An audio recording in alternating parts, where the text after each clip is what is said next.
Hey guys, welcome back to the channel, and today we're going to be reacting to American versus European suburbs and why US suburbs suck. This is a typical American suburban street. It's wide, the houses are very far apart and look mostly the same. There is barely anything on the well-manicured lawns, post boxes, a few trees or bushes, and the occasional fire hydrant. There's no sidewalk? At suburbs? Yeah. No, not Oh. typically. I don't think so. I guess I feel like there's sidewalks. This one doesn't have sidewalk though. no, but suburb, not in a city. Because I feel like in the suburbs, there isn't too many cars around, so you walk on the street. Oh. Trying to think. When I was in Arizona, I think I was walking on the road. I don't think there was any sidewalk. I think it's kind of like that. Because it's just Now you see compare there's these to no a cars, so the speed limit is slow, so you kind of just walk. Because there's no cars. suburb in Leipzig, Germany. What differences do you notice?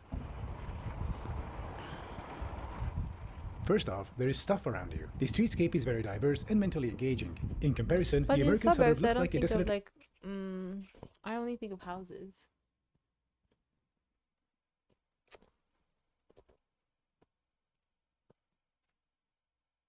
I do feel like there should be like a grocery store in the suburbs, no?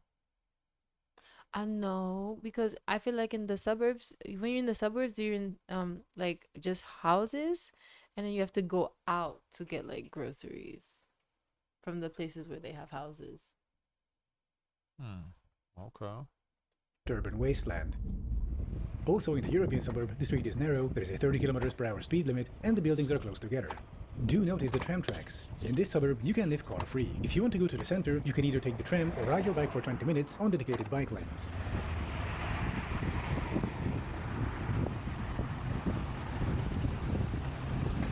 This is really busy for a suburb. The thing is, I don't know if Europe has suburbs like that. Like what is American suburbs? I think of like Desperate Housewives. Yeah, Europe doesn't really have that. Because in Europe, one of the main things, the main differences we've been seeing through reactions is mixed zoning. Yeah, So, yeah, like yeah, here, yeah. if it's a suburb, it's a just houses, suburb. it's There's just just houses. houses, and there's nothing commercial. You cannot build commercial because of the zoning. In Europe, there isn't like a, there's houses, but then there's like a store probably. I don't know if you can do like a one-to-one comparison like that. Because you're right, you have Or to go to a completely different zone for groceries. Yeah. Take the S-Bahn because there's also a train station. In the American suburb, you have no option but to drive. Head out onto the busiest road, a horrifying mix of street and road, onto the jammed highway, and after an hour you'll be in the center, searching for a parking spot.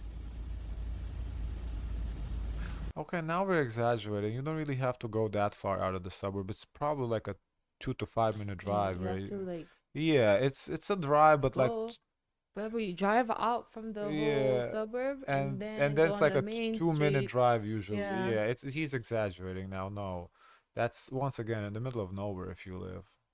How about going to a restaurant? In the European suburb, there are dozens of different, unique local restaurants reachable on foot, by bike, or public transit. In the American suburb, you're an hour walk away from a chain restaurant next to a busiest road. If you want to eat, you gotta get in your car.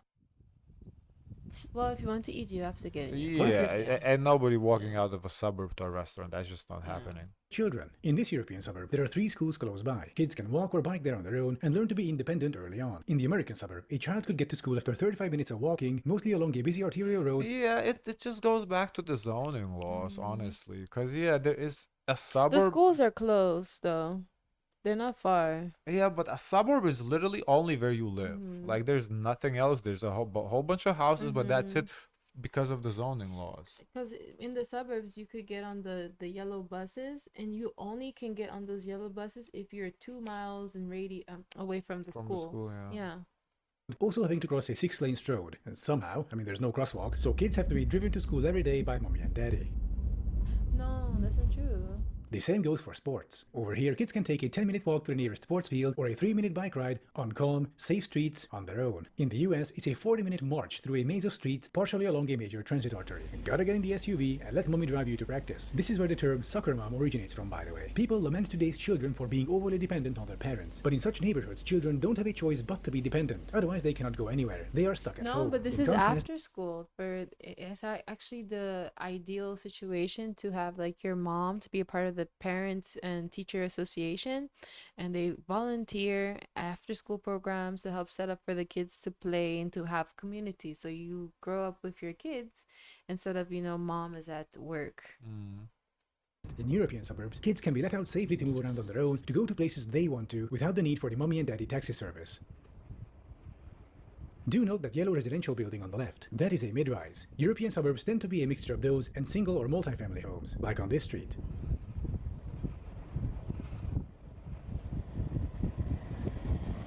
Zoning in US suburbs only allows for single-family homes, and they are usually placed very far apart, leading to low density and long distances. This makes public transportation non-viable. Over here in Europe, hundreds of people live within walking distance of this tram stop. In the US, if you put a tram stop here, you'd have a few dozen people living within walking distance. Meaning, even if you build public transit here, almost nobody would take it, because no matter how you build it, people would be too far away from it. If you're half an hour away on foot from the nearest tram stop, you'll take your car instead. And people do. So giant highways had to be built, rammed right into the city, usually demolishing non-white neighborhoods in the process. The end result was mass motorization all across America, constant traffic jams, noise and pollution, but not for the suburbanites. It was the urban I feel like dwellers, in this video it's not exactly like that. I don't feel like, as I said, I don't know if Europe doesn't really have like a suburb. It's a different, I don't know. I guess, the residential neighborhoods I'm thinking of in Lithuania, at least, they're not like single homes, they're like apartment buildings. So that's not a suburb. And like a suburb outside of the city, if you drive out,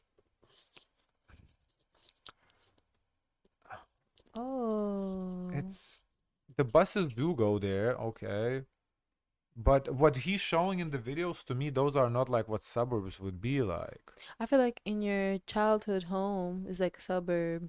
This is a suburb because then you have to go out to get to the main street to go to the grocery. I grew up in a small town, so it's like the whole town would be like, that's not even a city. Everything is walking distance. I could go to anywhere.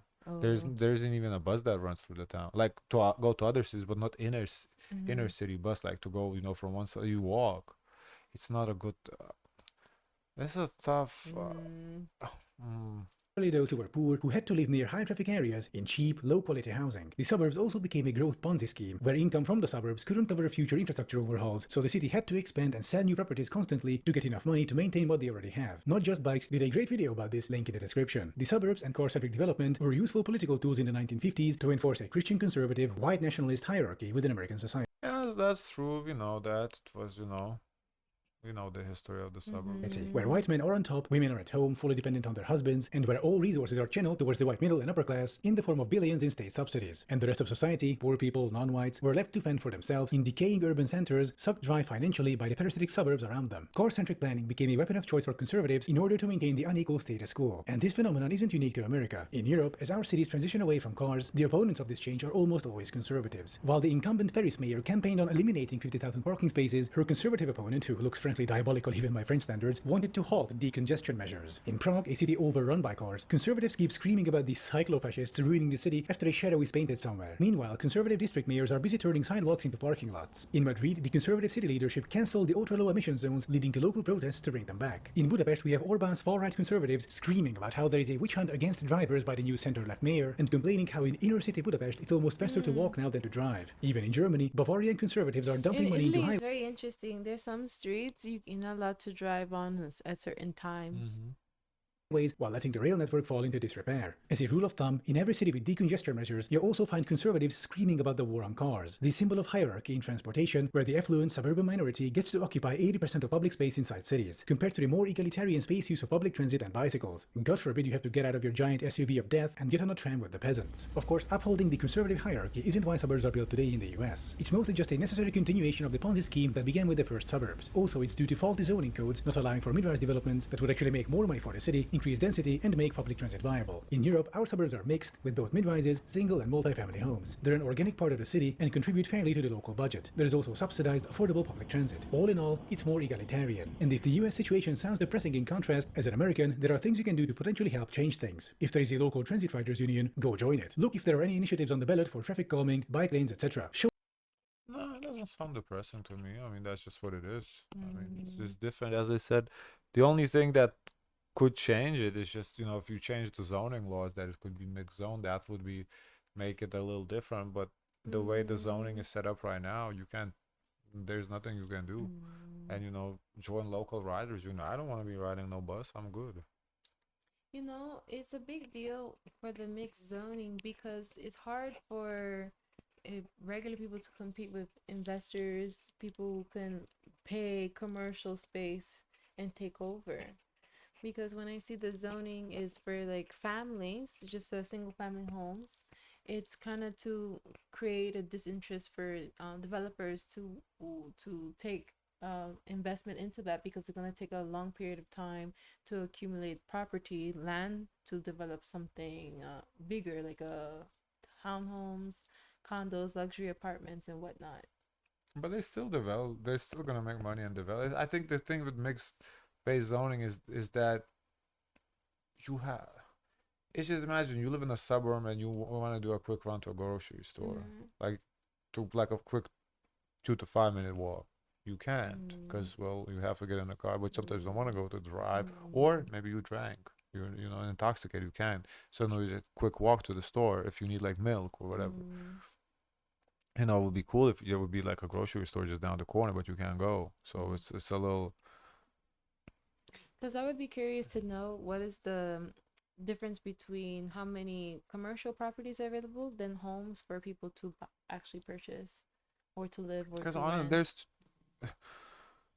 if Because there's a situation there, like particularly in Miami, there's a situation where there's a lot of commercial space that's are empty. empty, and so they would exactly, and if it was mixed zoning, they would tear that down, build apartments, but they can't because it's commercial now, so they have to fill up the. But nobody has money to start a business there.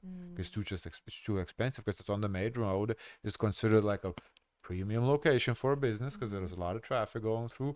Cool, but you don't have money to start a bit like. Then we keep talking about 163rd Mall. Imagine you put an apartment building there, or like They're two, thinking of that, or actually. three. Yeah, that'd be nice. But That the means someone zoning, had to purchase to change the zoning. yeah, for you have it. to change the zoning for it. Yeah, it's the zoning laws that's really fucked up. Can I see the comments?